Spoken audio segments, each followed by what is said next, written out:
What, were you expecting somebody else? Pinch hitting duties today. Sean is currently in Belfast, Maine, for his company on some private plane. So we need to get this and make sure that there's video footage for the people. That's what we're all about. We're here for you, League of Legends managers. We have a couple of games that are still to be decided this week. One of them is definitely not mine. Starting Peyton Manning this week got me a negative 2.6 fantasy points. So all that's left to do is just have a couple of cold ones and say, hey, we'll get them next week, right? That's the good stuff. The other game that already has been decided is the matchup between Dave and Cam. Dave technically still has one player left to go. That is Tyler Eifert, but there is absolutely no chance, you heard it here first, that he will have 53 fantasy points to catch up to Cam. Cam got a huge performance from Antonio Brown. Surprise relief appearance, I should say, for Ben Roethlisberger, and Antonio Brown was certainly the recipient of that. So big win for Cam, big win for Bill. He's won a couple in a row now, so he cleaned me out pretty good. But there are a couple games to be decided, including our matchup of the week of the aforementioned Sean Doolin. Also, Dennis Doolin currently has a nice lead. He's up by 31 points going into tonight's action. Sean has our good old friend, the redhead, Andy Dalton, left to play. Now, I looked up Andy Dalton's stats this year. He's had a very good year, as we know, maybe even in consideration for the MVP. Depends on who you ask. Andy Dalton has scored 31 points one time this season. It was back in Week 3 in that epic game against Baltimore.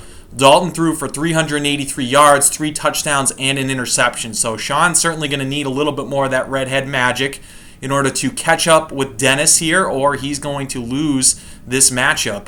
I think the Bengals are going to win pretty big in this game. Houston is just god-awful, but I just don't see how Andy Dalton's getting 31 points tonight. But again, it is Houston. It's a pretty beatable team. It is at home in the Monday night game, so stranger things have happened, but you're going to need to see close to 400 yards and 3 touchdowns for Andy Dalton to get to that 31 points that Sean's going to need.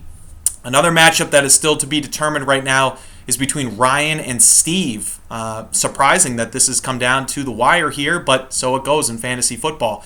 Right now, Ryan is down only 7 points. He has DeAndre Hopkins left to play. Steve is unfortunately done for the day. So the low point total for Hopkins, looked this up today as well. He had 10.3 back in Week 2 against Carolina.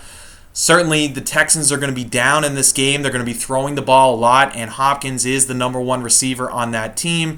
So barring some unfortunate turn of events, Ryan should cruise by that 7-point total and move to 9-1 on the season. The final matchup that we have is between, actually this was our matchup of the week. It was not Sean versus Dennis. It was Adam versus Bud. And this arguably is the most intriguing matchup tonight because Adam right now is down 28 points, which does sound like a lot. However, he does have 3 players left to go, and Bud, unfortunately, is done for the day. The 3 players on Adam's side right now are Nate Washington, Gio Bernard, and Jeremy Hill.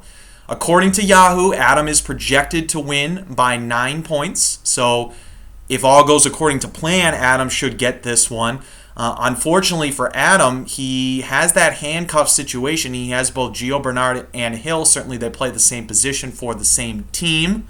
So they will be taking points away from each other. But Adam really needs to hope that Cincinnati gets out to an early lead, as they should, because they will continue to feed their running backs in order to get that clock going and try to kill some time.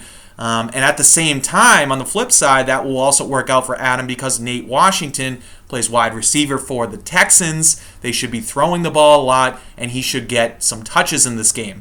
So because I think this game is going to turn out with Cincy getting up early and staying ahead throughout this game, it's going to play right into what Adam has on his roster right now with the running backs on Cincinnati, the wide receiver on Nate Washington and the Houston Texans. So I like Adam's chances to actually win this game. I think the 9-point spread is a little cushiony, in my opinion. I think it's going to be more like a 3 or 4 point victory for Adam. So Both gentlemen will be on the edge of their seats as they watch the games tonight.